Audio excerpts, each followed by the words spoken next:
Hello everyone! Welcome back to more Let's Play Seduce Me, Mathews route. As per usual, we'll be going through the bonus content.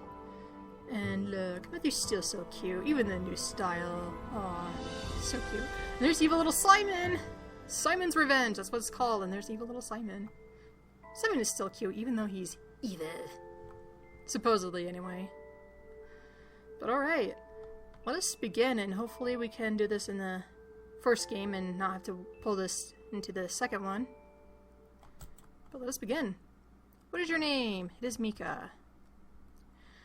I expected many things to happen in my life. I expected to graduate, follow my dreams eventually, and live a happy life with the person I grew to love. Well, I got just that with my absolutely adorable incubus, Matthew. Matthew and I had been together for a year. We were happy.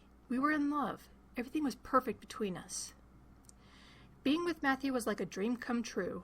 We would design toys for the Anderson Toys Company together, and whenever we were free, we would play video games until the pillows of our bed called us to sleep. That actually sounds pretty fun, I'm not gonna lie. I always woke up with a goofy grin and would go to bed as happy as a kid after a day full of fun. That was the joy that I got being with Matthew. However, there were a couple of times in my time with Matthew where life wasn't totally full of laughter. Nope, it'll be Simon who's making the last laugh. Ha ha ha ha! Simon! Get back here! Huh? Matthew? Simon, our dear pet of sorts, was always a handful and managed to add a little spontaneity to our days. Often he'd run around the mansion, exploring new nooks and crannies and finding little gems for his treasure hoard in his corner of the kitchen. However, sometimes that wasn't enough, and he'd start going after Matthew's things, making things disappear one by one underneath Matthew's nose. Being busy and distracted, Matthew would never notice until the amount of missing items piled to noticeable standards. And sometimes, it took a lot of theft to get Matthew's attention. Oh, poor Matthew! I might be the same way too! Oh. Give that back, Simon! Matthew, wait! Hold on! What do you take this time? It might not be worth it, babe. Usually I was able to help, but for some reason, Simon imprinted himself on me, treating me with a fair amount of respect and obedience. Whenever it came down to getting something for Matthew from Simon, I was always the mediator between the man and the toy. This time, though, Matthew wasn't as eager to get my help. Huh? No, I got it. Simon! What? Boy, you better get back here. Before I could ask why, Matthew was off in a cartoon-like chase with Simon on the second floor. Oh god. With the poofy air smoke and all that shit. Oh, that'd be kind of cool to imagine or see. I had to take a moment to absorb what had happened. Did Matthew really say no for help with Simon? Rude! It was practically unheard of. Simon was like this mortal enemy of the house, now that Sam was gone. If anything, Matthew always called on backup just to even the playing field with Simon, as the little furball was known for not playing fair. I stood there for a small second, listening to the distant sounds of Matthew running around and crashing into things. Thanks to Simon, no doubt. Flabbergasted. To my dismay, Simon's antics and the odd change in Matthew's behavior didn't end there. At one point, it apparently grew to its worst. Matthew was baking again in the kitchen. The smell of sugar and vanilla practically invaded my senses as I walked into the room. I was more excited to see my incubus meticulously measuring out ingredients. A part of me wondered why he didn't become a baker or a pastry chef. I guess he was happy working for his brother at the toy company. Somehow, that part of Matthew made me smile a bit, knowing he was helping my grandfather's company grow. I shook out my thoughts and let the sweet air completely consume them, lost in the guesses roaming in my mind of what Matthew could have been making. That smells good, Matthew. Huh? Thanks. I'm almost done. I'm just looking for... Ah! Simon! Here we go again. Simon? Matthew, watch out! Huh? Ah! Whoa, what happened? You just sank through the floor. Are you okay, man? Simon was off running around again, his toy knife in one paw, a small cake-like square pastry in the other. Despite the bluntness of the toy knife, the gleam it gave off scared us into forgetting that, causing us to duck and weave out of natural instinct. Oh god! This is actually quite amusing. I actually really like this so far. It only proceeded to help Simon flee his crime scene and ushered Matthew to follow in a rage. I swear to God, Simon! Matthew, hold on! One arm on Mathews urged him to stop and listen, despite the red flush that proceeded to paint over his face from the building anger in his body. I had to admit, it was adorable to see him so angry, but I didn't want him to become a volcano of rage thanks to Simon. What did he take? We can just get or make more. Huh? No, it's fine. I just need to get him. It's okay. Uh-huh. Matthew, just tell me what it is.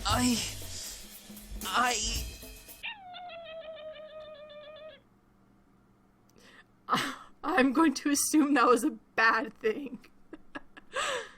At that moment, the red flush in Matthew's face instantly paled and he almost looked as white as snow in shock and... fear? Huh?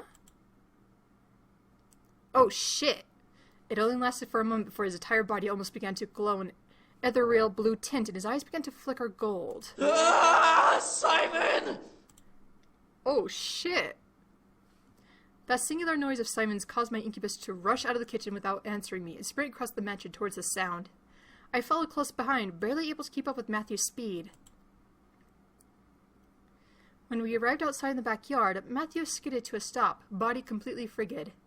I rushed up behind him and looked over his shoulder, wondering what froze him so stiffly. At the base of the gazebo sat Simon, crumbs surrounding his body as he licked his lips joyfully. His tail swung back and forth in victory as Matthew fell to his knees in some sort of humiliating defeat. Matthew, what's wrong? Baby boy, talk to me, please! The look on Matthew's face was completely upset and bursting at the seams of anger. However, I could tell Matthew was holding himself back from straight out of doing something stupid. Matthew knew better than to let anger control him. I, however, did not appreciate Simon's games pushing that limit. I glared at the white doll and stepped forward, catching Simon's attention. Unlike Matthew, Simon would remain obedient with me. Probably because we accepted him for who he was and not reject him, like we normally do in the other routes. I didn't want to be harsh, but I had to give him some sort of punishment for eating Matthew's pastry. I grabbed Simon by the scruff of his neck, causing him to squeak, and lifted him to my eye level. You're in very deep trouble, Simon. Simon let out another squeak, but didn't fight back as I marched with him straight back into the mansion and into the dining room, where a nice cage sat at the end of the dinner table. Inside were many things to keep Simon occupied, but it was indeed where he would remain until later. I opened the cage and gently placed him aside, quickly slipping my hand back out and locking the door so he couldn't escape. Simon looked at me with a blank expression before almost shrugging and hopping onto the hamster wheel inside. You're not coming out until Matthew says so, alright? Despite my question, Simon kept running the hamster wheel, causing me to sigh and return to Matthew. Matthew had come back inside and was sitting on the steps of the ground staircase, still looking very down and about the situation. Good job, me. I grimaced and lifted his head slightly, almost heartbroken at the sight of his puppy eyes. Hey, how about we go to the Pink Lady Cafe for a bit, My treat. Matthew remained silent for a moment before nodding and standing. He wasn't smiling yet, but at least he wasn't completely downtrodden. Ah, and here we are at the Pink Lady Cafe. We will be entering this later in the series, but that's like way into the future series. When we arrived, we ordered our favorite treats and sat out one of the tables, excuse me. The cafe was recently renovated to look more modern, and it definitely showed in the decor. Despite this, Matthew still didn't look like he was feeling any better. Matthew, Simon's in his cage. It's alright now. Well, I mean, it is, but it isn't. What do you mean? Matthew bit his lip and dug a bit into his strawberry cake, refusing to answer. I could only press my lips together in irritation. What was Matthew hiding from me? It's so rude. So rude. Matthew? He lifted his head to look up at me. Please tell me, what did Simon take from you? Another moment of silence passed before Matthew sighed and slouched back into his chair. What surprised me was his face brightening to a peach pink. Huh? It's a ring. Matthew, I'm not understanding what you're saying. It's a ring, okay? It's a ring. A proposal ring. Kind of figured, but... What? I found a gold ring in Simon's stash when he dug up trinkets from your grandfather's study, and it seemed to be the same size as other rings you have, and hey, maybe it was in the family heirloom or something, so I wanted to use it in a cake to propose to you, but Simon apparently got mad that I took it, so he's been screwing up my plans, and... Matthew, hold on, baby boy. Matthew's face was as red as a tomato at this point, but he looked up at me, digging himself into his shirt and sweater like a shy turtle. I could tell he was holding back from exploding somehow, but he stared, stopping himself from rambling further. I myself was unsure of how to handle this. He wanted to propose to me, with a ring he found in the house, and Simon pretty much ate the ring? Or he ate the cake pastry I was hiding in and hid it for me and Matthew. Still, Matthew wanted to propose. Oh my! I could not help but hear my heartbeat escalate to a rapid tempo in my chest. I was beyond happy and joyful, and despite not being asked yet, and despite the situation Matthew was in now, I was more than excited for the future ahead. I felt my eyes start to water as a smile grew on my face, stretching wide in pure joy. Matthew's eyes widened at the sight, and he straightened up a bit in worry. Hey, are you okay? Matthew! I rubbed my eyes and face, trying to calm him down. From my ever-growing excitement, Matthew hadn't proposed just yet, and the surprise was in essence ruined, but I was beyond thrilled to know that we were going to take those steps in our relationship. As I lowered my hands at last, I grinned at Matthew. I love you so much, Matthew. Matthew stared at me, completely dumbfounded. I didn't want to mention his proposal plans anymore, not wanting to ruin his day further, so I simply laid out my love, hoping he would understand my intent. I was willing to wait as long as it took for him to make things perfect. Matthew finally smiled and laughed a bit. I love you too. Aww. Matthew's so cute, I swear to God. I know I've been saying that in every single episode, but I can't help it. He is so cute. I'm just gonna die of diabetes, I swear to God. The air around us finally eased, and we were back to the joyous energy we shared so proudly as a couple. Matthew ate with a little more excited vigor as I watched, thoughts of the future spiraling in my head. So I guess you'll be finding another way to propose to me, huh? Matthew took a moment and nodded to himself with a chuckle. Well, my first plan was ruined by Simon. I have to try something else and really sweep you off your feet. Matthew, you already do. Matthew blushed and chuckled a bit, stuffing a piece of pastry in his mouth before swallowing it in pride. I promise to make you the happiest person in the world, okay? I know you will. Oh, so that's the end of it. It's pretty cute. Nothing too special, but it's pretty cute. Pretty funny, though. I do admit that beginning was actually pretty hilarious. At least whenever Simon's in the room, all hell breaks loose. But anyway, we'll continue on with the rest of the other side stories. Be back in just a moment. And we're back to the holiday episode. Oh, so nice. Let's begin. No need to wait. We are Mika. New Year's Eve, a holiday celebrated internationally. It was one of those turns of time that no one on this earth could avoid. It was one thing to spend it alone, hoping for the best and being unsure of the future ahead of you. It was also another thing to spend it at parties, throwing a drink at the past you'd trudge through and dancing the night away. It was a very different story when the turn of the year and future beyond also somehow involved demons. The 5 Incubi boys who had come into my life managed to stay in my home throughout the year, following my final high school quarter and past my graduation. Even as I entered college, they remained supportive and surprisingly eager to stick around. Unfortunately, they were still freshly known to my family and friends, thus why I had to spend my holiday without them. My family had insisted on me returning to their house and spent the holidays before New Year's with them.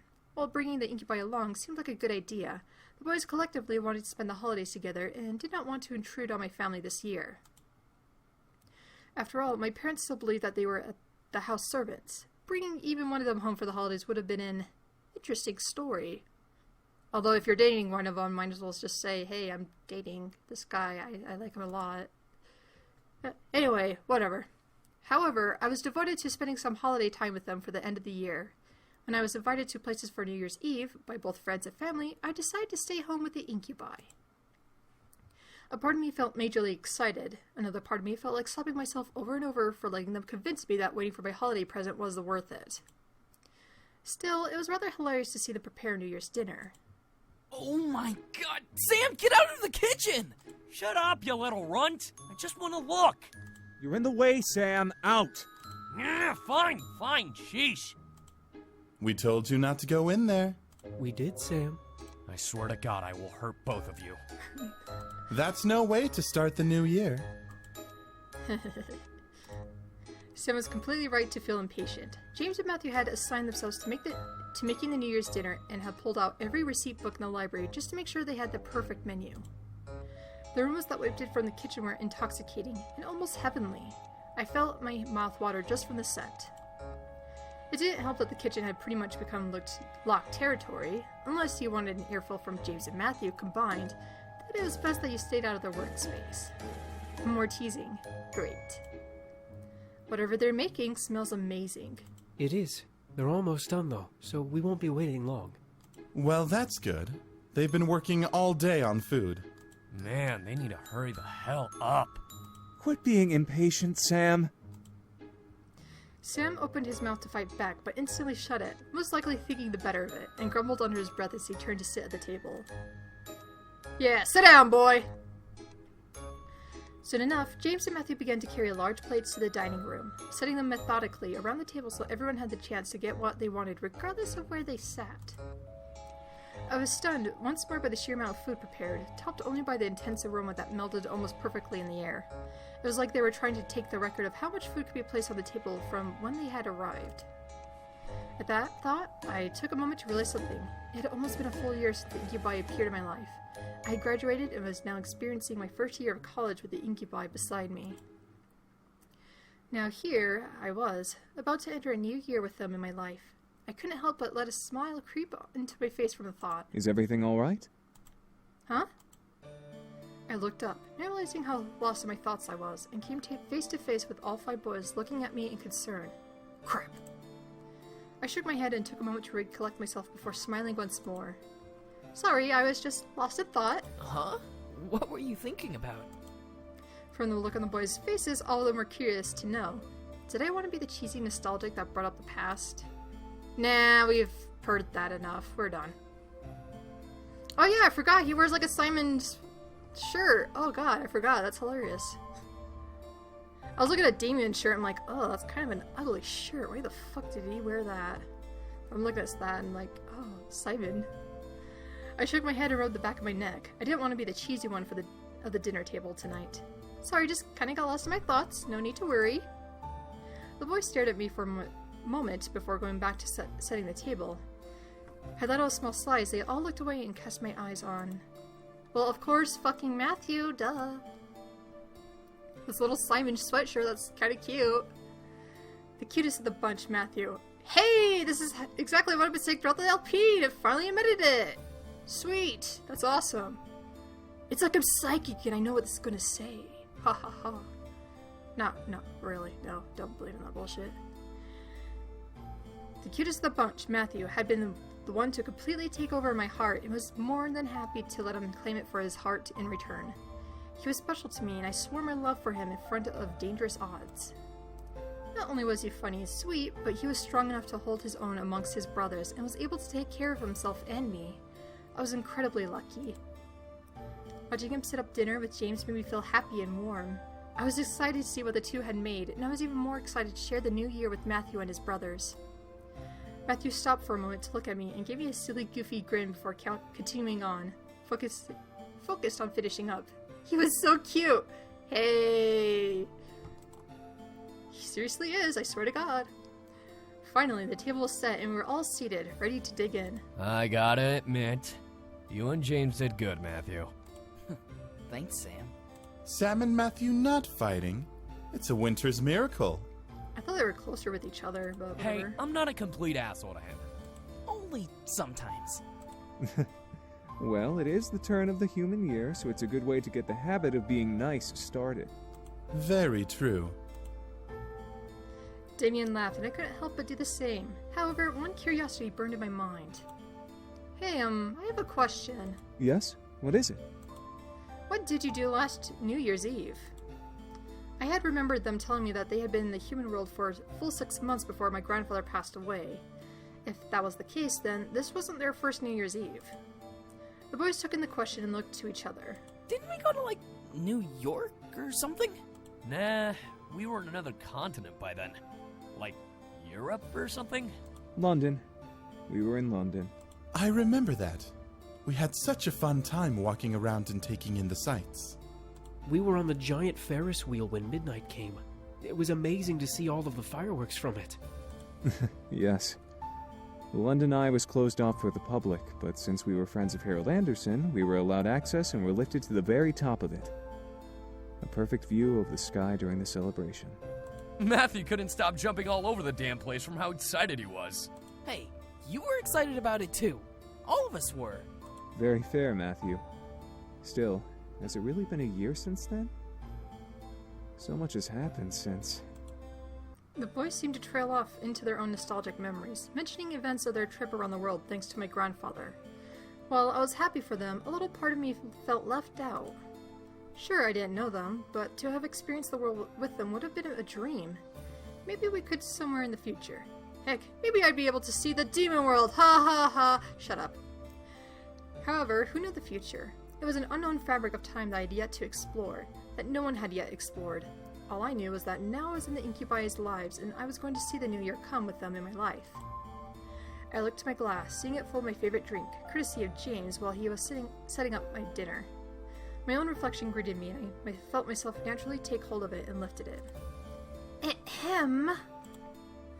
At last, the boys stopped talking and looked over me in curiosity. As they noted my raised glass, I smiled. May I propose a toast? Oh? A toast for what, princess? The future. The boys listened intently as I looked up to my glass in a new hope. The future was a mystery indeed, and while I wasn't part of the incubi's past in the human world, I was more than happy to be a part of their future. To a future unknown, but a future I hope to explore with you all. Silence consumed the air as the boys took in what I had said. Did they realize the same thing I noticed? Finally, Matthew looked to his brothers and grinned, catching his brother's attention before lifting his glass. Yeah, to a future we can all experience. Oh, shit!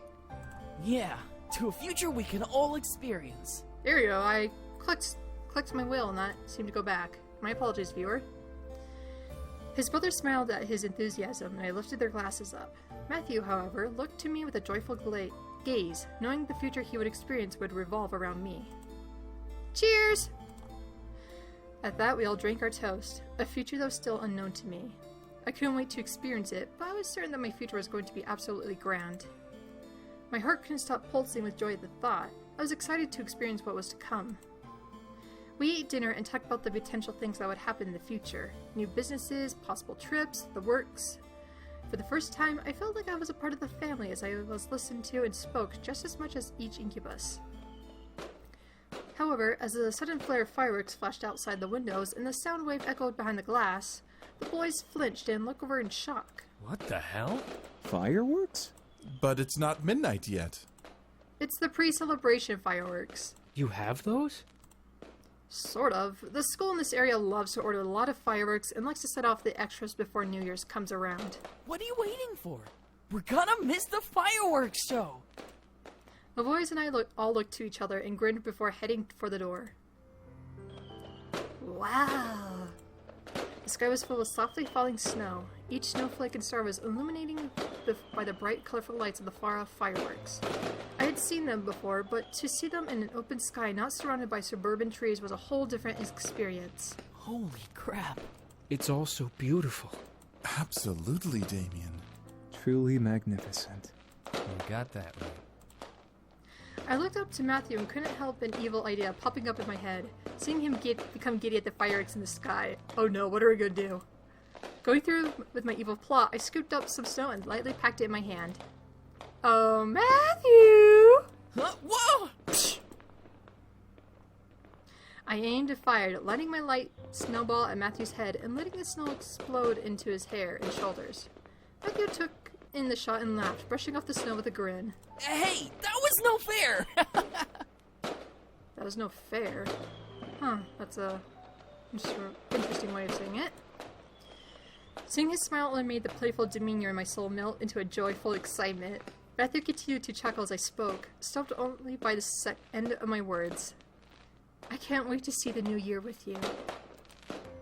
Not gonna lie, that's actually really, really fitting of Matthew. Like, look at this. Look how cute he is. Oh, God. Damn it, Matthew, why? Matthew stared for a moment before smiling and nodding in reply. I can't wait to make new memories with you. Aw. Who could argue with that? It was at that moment I knew deep in my heart that I would have my happily ever after somewhere in that unknown future. Let the new year come. I was ready. Oh my god, that picture was so cute. It's so fitting for Matthew. God damn it. Well, next we are going to explore the beach episode, which will be the final episode. I'll see you in 3, 2, 1. Bam! We're back! The beach episode and the final episode to Matthew's route. Let us get started. For we are Mika. Chicago is, to me, the greatest city in the world. It isn't crazy crowded and has the sights of New York City and Los Angeles in a wonderful package. The historic buildings and events that are peppered through Chicago are to die for. There is only one problem with Chicago. We don't have a beach. We have a lake. If you're the type that loves to surf, swim, or do anything remotely related to a beach, you would not find that kind of fun here. While you could do all those things at the lake, it's not suggested. The water is either too cold or too filled with questionable pollution to even dare try. At least you could walk around it and hang out with friends. So when the boys suggested that we go to the beach during some dinner cleanup, I was completely dumbfounded. Wait, what? Guys, you mean the lake, right? No, miss, we mean the beach. Woo! We haven't gone to the beach in ages. Can we go now? Which one are we going to? Guys? Do we have to? I got shit to do, you know. You want a vacation too, Sam? Get out of my head! Guys! The boys all looked at me as I exploded, catching their attention. Why was it that every time I demanded their attention, I had to yell to get it? Because there are 5 guys talking, that is why. Nevertheless, I glared at the boys, not understanding where the idea of a beach trip came from. We were in the suburbs of Chicago, and there was no beach in any of the 4 corners of Illinois. We have a lake, not a beach. Where is this beach idea coming from? The boy stared at me for a long moment before James cleared his throat with an obvious smile behind his fist. Miss, I'm suggesting a trip out of state to an actual beach. Wait, what? How would we get there? James adjusted his glasses with a smirk before walking around the dining room table and towards the lobby. I can have a jet scheduled for us with a non-stop flight. Hawaii has good weather today the last time I checked. I'd almost forgotten that James was a CEO now, so he had plenty of assets available to him. Still, Hawaii? That's like 9 hours by plane. We'd sleep on the plane. Duh. When the heck would we leave? It would be best to leave sometime very early. Remember time zones. I can schedule our flight for 7 a.m. We'd arrive around noon in their time zone. Excellent. I'll pack some food for us. Woo! Man, I gotta find my swim trunks. I'll pack the sunscreen. This will be fun. Guess we're really doing this, huh? Damn it. Fine, whatever. I stared as the boys quickly dispersed to pack and prepare. Were they not going to ask me to come with them? Gee, god damn it. I kind of hate this part because it's so kind of dumb. It just shows how dumb this main character is sometimes, I swear to god. As I thought that, Sam peeked his head back into the dining room, glaring at me with a raised eyebrow. Hey, you gonna pack or what? You're coming too. What? Me? No, the other Anderson in the room. Yes, you doofus. Now hurry up. If you don't, we're leaving without you. Sam disappeared beyond the archway, most likely to go off and pack on his own. I let the situation sink in. We were all going to go to Hawaii and relax on a beach. It was a real vacation. I would have been stupid to say no to the chance to get away for a day, especially to Hawaii. I instantly ran to my room and began to pack my swimsuit and essentials, preparing for a long trip there and back. Even if we only stay for the day or two, it was going to be a fun vacation. I mean, you're going to Hawaii, so why not? When we finished packing, we could barely contain ourselves. We were checking and double-checking our luggage, excited for this impromptu vacation. Matthew kept packing and repacking things, indecisive about what he wanted to bring. As 6 a.m. rolled around, we gathered our things and drove out to a private airport where James had scheduled a jet to pick us up. By 7, we were on a jet and soaring through the skies towards Hawaii. The excitement of the trip had me sleeping through the flight, hoping to make time go faster. By the time I opened my eyes, I was being ushered into a taxi, and shortly we arrived on the sandy beaches of Honolulu, Hawaii. Phew! Look at that view! Wow, that looks so beautiful. It's just the beach. Don't let anyone hear you say that, Sam. Wow.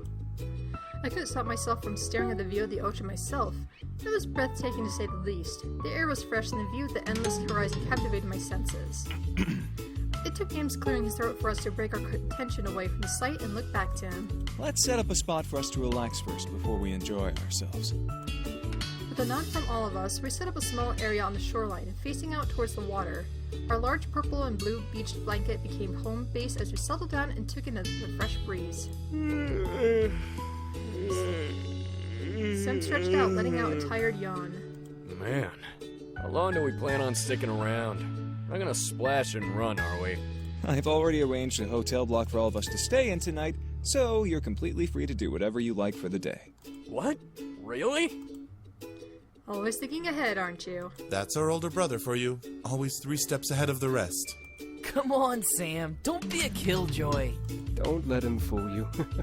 He's just as excited as we are. Despite the quick glare in Sam's eyes at Damien, Sam couldn't help but smile and nod. Yeah, I guess. I mean, like, it's been what? Half a year since we had a real vacation? The boys nodded in agreement. Had it really been that long for them? I had graduated and the summer caught up to us so quickly that I barely realized how much time had passed since the boys came to live with me.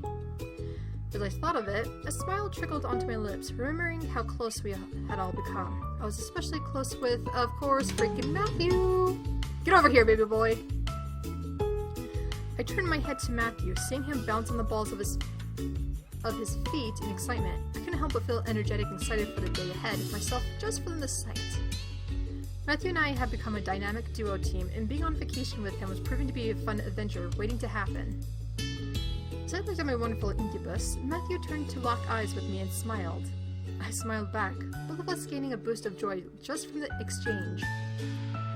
Sam let a grin across his lips as he walked over to Damien and gave him a simple smack on the back. Hey, Damien, wanna learn how to swim since we're here? Huh? Before Damien could properly reply, Sam ducked down and lifted Damien over his shoulder, walking towards the water. Oh, poor Damien! I'm so sorry, man. God, Sam, put me down. Sure, I'll put you down when we get to the water. James and Eric shook their heads, watching the pair of Sam march towards the ocean with Damien flailing on his arm. Matthew chuckled nervously before walking over to me with his cute, goofy grin. So, what you wanna do? I smiled at Matthew before looking to the water, letting some ideas cross my mind. We could indeed swim around the ocean to enjoy the water. At the same time, I felt like waiting a bit before taking a dip. I took Matthew's hand and gently pulled him towards the coastline. Let's walk for a bit, then we can go swimming. Matthew nodded in agreement before walking alongside me towards the edge of the water.